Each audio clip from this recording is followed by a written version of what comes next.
Iran will definitely deceive Donald Trump regarding the nuclear deal and secretly set up the American president. This isn't just from critics of the American president, it's a statement by the chief U.S. intelligence officer. The director of the U.S. Central Intelligence Agency, John Ratcliffe, expressed doubt that Iran would comply with the nuclear agreement at all. And he reported this to Donald Trump, backing up his words with intelligence data indicating that the Iranians are already preparing the ground for secretly breaking the agreements. The wording that Ratcliffe used in his conversation with the US president and high-ranking officials strikes right at the foundation of the entire US-Iran deal. The way Iranian officials discussed the agreement among themselves was completely different from what they told the intermediaries and the United States. And the conclusion, which should, send chills through the White House, is as follows. U.S. intelligence indicates that Iran's intentions do not match its commitments under the terms of the agreement. This means that the deal of the century could turn into a huge failure. And American intelligence is already warning Trump about this, but let's take it step by step. My name is Alexei Pichi. Let's discuss this topic together. But before we start, I ask you to subscribe to this channel, give it a like, and write any comment you want. And be sure to subscribe to my Telegram channel, Peachy News. The link to it is in the description of this video. So, the head of the United States Central Intelligence Agency, John Ratcliffe, unexpectedly shocked the public by admitting that American intelligence already has information that Tehran does not intend to comply with any agreement signed with Trump. In Tehran, the secret is they're planning how to deceive Trump and extract the most concessions and money from him first. Ratcliffe stated that the ink hadn't even dried yet, and US intelligence is already warning, you are being deceived. But nevertheless, against this backdrop, Trump held a victory salute, a victory parade, and so on.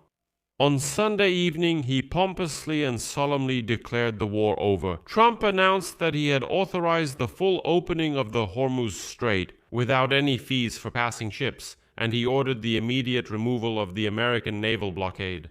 And as Trump triumphantly declared, quote, "Ships of the world, start your engines, let the oil flow like a river." He later clarified the details, specifying the timeline for when everything would happen and said the memorandum would be published soon. Today he promised that they would publish the full text. He said it has already been signed and the Hormuz Strait will be completely open. Well, not today, of course. On Friday, June 19th, and passage through it will not become paid, although the Iranians say they will keep the fee. The official signing ceremony is on June 19th in Switzerland in Geneva, with Pakistan acting as a mediator. Well, let's try to look as objectively as possible, as much as we can, at who is actually celebrating victory and whether there are any winners at all in this war right now. Because Tehran is presenting exactly the same document as its own, and they're doing it unconditionally. And what's worse for Washington is that Tehran is doing it convincingly. So, both sides have declared that they are the winners, but there can't be two winners in the same war. Deputy Foreign Minister of Iran, Kazem Garibabadi, made a statement. It has been announced that there will be a permanent and immediate end to the war on all fronts, including Lebanon. The state agency MIHR puts it even more harshly in terms of the enemy's capitulation. Quote, "Thanks to the steadfastness and fierce resistance of Iran, of the Iranian people, America was forced to make the decision to withdraw its troops from all fronts, including Lebanon." The Speaker of the Iranian Parliament, Ghalibaf, who signed the virtual version of the agreement, called it an important step toward final victory. Here's the key detail that shows the true balance of concessions. According to the Iranian Fars agency, citing the Supreme National Security Council of Iran, after Israel's strike on Beirut, Iran cancelled the negotiations. This happened on Sunday, and Iran was ready to strike Israel in response. But Trump's last-minute concessions, preserving Lebanon's territorial integrity, withdrawing Israeli troops, and lifting the blockade, convinced Tehran not to do it. That is, not to strike Israel. And here I want to emphasize again, it wasn't the US that pressured Iran, it was Iran that issued an ultimatum and threatened escalation. And the American president made concessions so that Iran would return to the negotiating table. Who was setting the terms here? That's the question. Remember, on Sunday, Trump was already saying, "We've almost signed the deal. We're about to sign it." And at that time, Israel attacked Lebanon. After that, Trump was furious. He shouted, "How could this happen?" An hour before the agreement was to be signed, Israel attacks Lebanon and so on. Then he started coming down pretty hard on the Prime Minister of Israel, Netanyahu. And after that, Iran says, "That's it, we're out." And Trump says, No, what are you doing? No, come on, let's sign. It's my 80th birthday, and I want a birthday gift, the signing of the agreement. And what do you think? Was Iran able to get some concessions in this situation? Apparently, yes. But here's the question. What is Iran giving in return? Actually, almost nothing material, according to the terms of the memorandum, which is not yet a final agreement. After signing, both sides will announce an immediate, complete, and permanent ceasefire throughout the region, including Lebanon. The blockade on Iran will be lifted. Washington commits not to interfere in Iran's internal affairs, not to increase the number of American troops in the region, and to unfreeze half of Iran's assets. That's about $12 billion. And the only concession from Tehran is formulated in such a way that it costs Tehran absolutely nothing. In exchange for all of this, Iran agrees to refrain from developing and purchasing nuclear weapons. That is, de jure and de facto, Iran does nothing. Nothing that would weaken its military strength or influence in the region. In fact, Iran remains just the same as it was before the war, with the same missile program, the same drone program, and with the same proxy forces throughout the region which it will continue to support. Hezbollah has remained completely intact after this war, although the goals seem to be a bit different, and most importantly, negotiations on the nuclear program itself are postponed until later, for those 60 days after the truce. So Iran gets money, an open strait, the lifting of the blockade, and even a partial withdrawal of Americans right now. And the nuclear issue, well, we'll discuss it sometime later. That's what the CIA director is warning about now.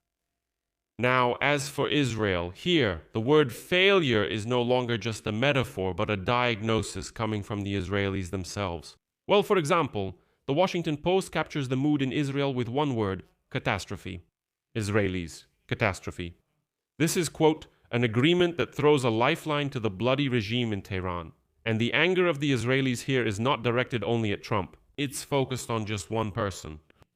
Israelis across the entire political spectrum are furious about the interim deal, calling it a catastrophe for Israel. And they're directing their anger at Prime Minister Benjamin Netanyahu, who is facing elections in the fall.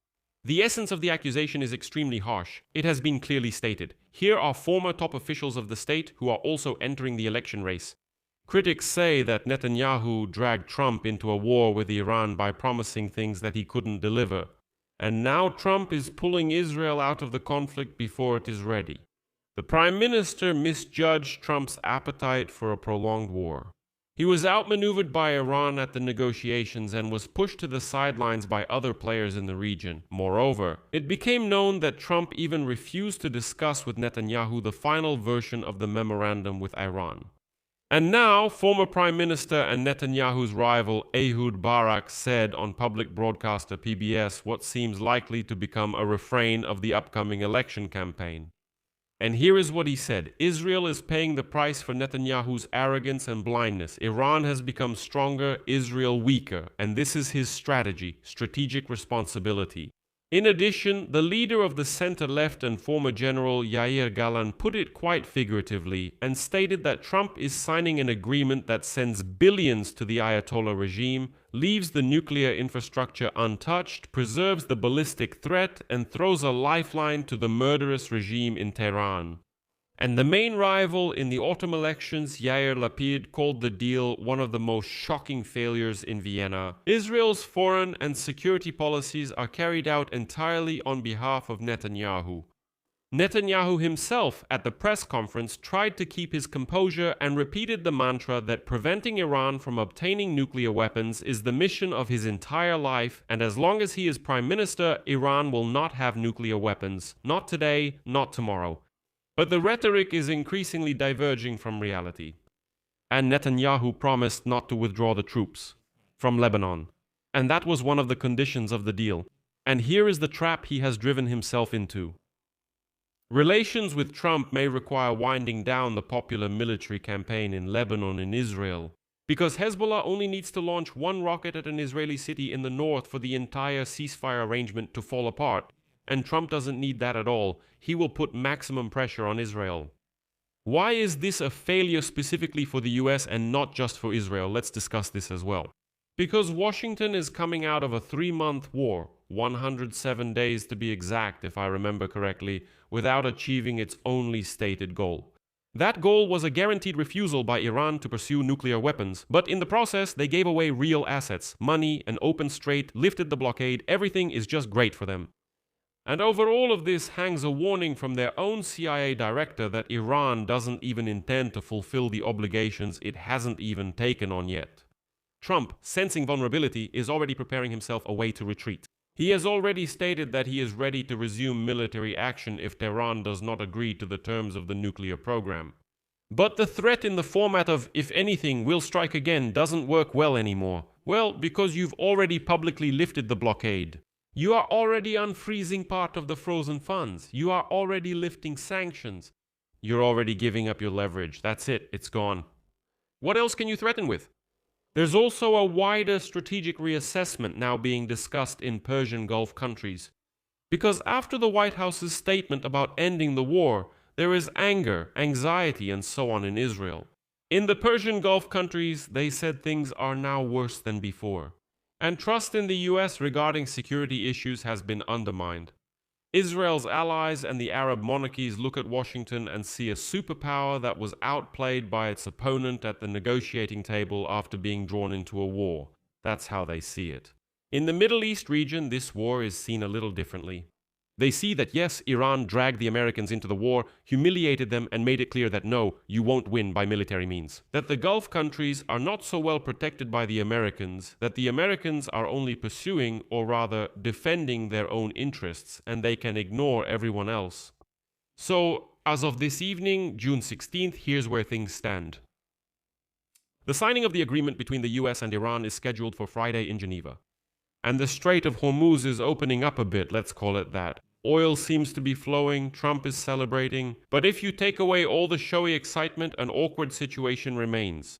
Iran calls it a victory and, according to US intelligence, is lying about its intentions. Israel calls it a catastrophe and is burying Netanyahu's political career. The Gulf countries say they trust. Trust in America has been undermined. The deal that Trump wanted to wear on his chest like a medal, a peacemaker's order, risks going down in history a little differently, as the moment when the US declared peace but in fact lost the war.